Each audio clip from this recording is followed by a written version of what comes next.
श्री स्वामी समर्थ. 18 प्रभावी तोडगे. सर्व पितरी अमावस्या 2 ऑक्टोबरला आहे. त्यानिमित्ताने आपण 18 प्रभावी तोडगे ऐकणार आहोत. तर पितरांना प्रसन्न करण्याची शेवटची संधी सर्व पितरी अमावस्येला संपत आहे.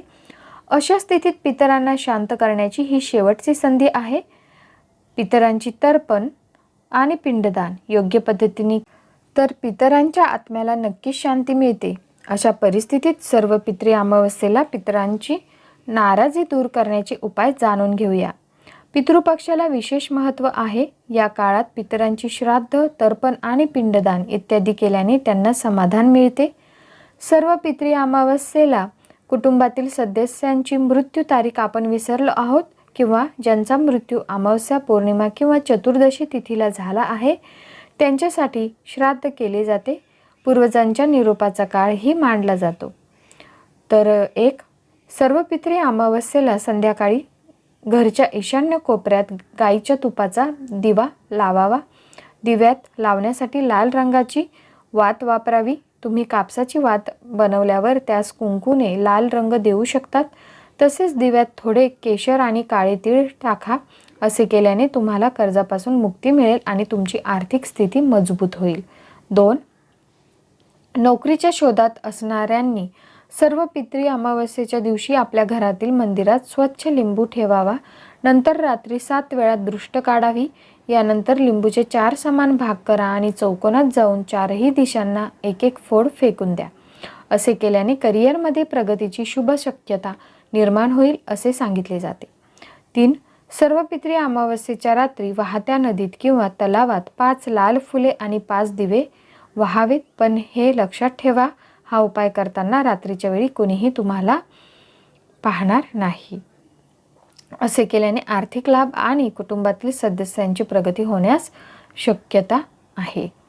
4. सर्व पितरी अमावस्येच्या रात्री कुत्र्याला तेल लावलेली चपाती खायला द्या. जर कुत्र्याने त्याच वेळी चपाती खाल्ली तर तुमचे शत्रू तुमचे काहीही नुकसान करू शकणार नाहीत आणि तुमच्या करिअरमध्ये प्रगती होईल. तसेच या दिवशी मद्यपान करू नये, मांसाहार करू नये, खोटे बोलू नये, अनैतिक कृत्य करू नये, कारण असे केल्याने पितृ नाराज होतात अशी मान्यता आहे.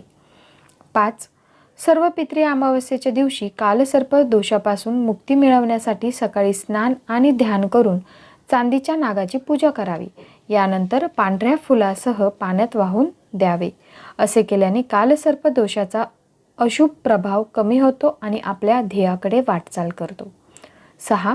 पितृपक्षातील अमावस्येला पितरांसाठी बाभळीच्या झाडाखाली अन्न ठेवावे. तसेच पितरांना कच्चे दूध, 2 लवंगा, काळे तीळ अर्पण करावे.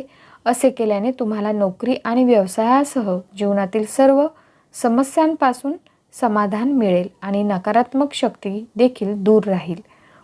7. पितृपक्षातील अमावस्येला पितरांच्या नावाने तर्पण आणि श्राद्धविधी करावा. गरीब आणि गरजू लोकांना अन्नदान करा. तसेच काळ्या मुंग्यांना साखर मिसळलेले पीठ तर माशांना पिठाची गोळी खायला द्या. या उपायाने तुमच्या सर्व मनोकामना पूर्ण होतील आणि तुम्हाला तुमच्या पूर्वजांचे आशीर्वादही मिळतील. 8. सर्व पितरी अमावस्येच्या दिवशी सकाळी स्नान करून गायत्री मंत्राचा जप करताना सूर्यदेवाला जल अर्पण करावे. असे मानले जाते की या दिवशी सूर्यदेवाला जल अर्पण केल्याने पितृ संतुष्ट होतात. 9. पिंपळाच्या झाडांमध्ये पूर्वजांचा वास मानला जातो. त्यामुळे या दिवशी पिंपळाच्या झाडाला जल अर्पण करावे. संध्याकाळी येथे दिवा लावावा. 10. या दिवशी पितरांना काळ्या तिळाचे पाणी अर्पण केल्याने त्यांचा आशीर्वाद प्राप्त होतो. 11. सर्व पितरी अमावस्येच्या दिवशी पितरांना दूध, तीळ, कुशा फुले आणि सुगंधित मिश्रित पाणी अर्पण करावे. या पाण्याने तर्पण केल्याने पितरांची तहान भागते असे मानले जाते. 12. या दिवशी गाईला हिरवा पाला खाऊ घाला. खूपच शुभ मानले जाते. हा उपाय केल्याने गायीसह सर्व देवी देवतांचे आशीर्वाद प्राप्त होतात. तसेच पूर्वज प्रसन्न होऊन धनसमृद्धीचे आशीर्वाद देतात. 13. जर पितृपक्षाच्या 15 दिवसात तुम्ही तर्पण करू शकला नाही तर सर्व पितरी अमावस्येला तर्पण करून तुम्ही तुमच्या पितरांना प्रसन्न करू शकता. 14. असे मानले जाते की हे तर्पण केल्याने त्यांना मोक्ष प्राप्त होतो. 15. पितृपक्षात दानाचे खूप महत्त्व आहे. सर्व पितृ अमावस्येच्या दिवशी ब्राह्मणांना भोजन दिल्यावर त्यांना दान द्यावे. 16. या दिवशी चांदीचे दान करणे उत्तम मानले जाते.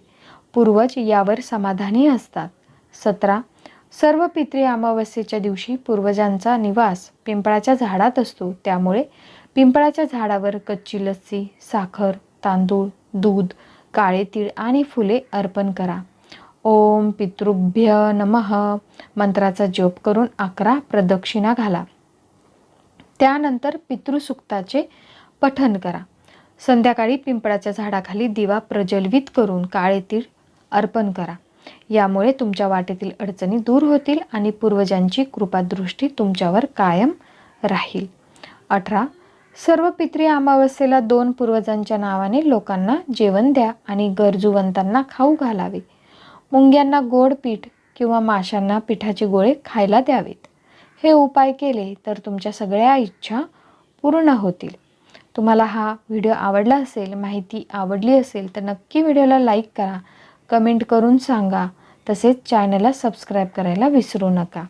धन्यवाद. भेटूया पुढील व्हिडिओमध्ये.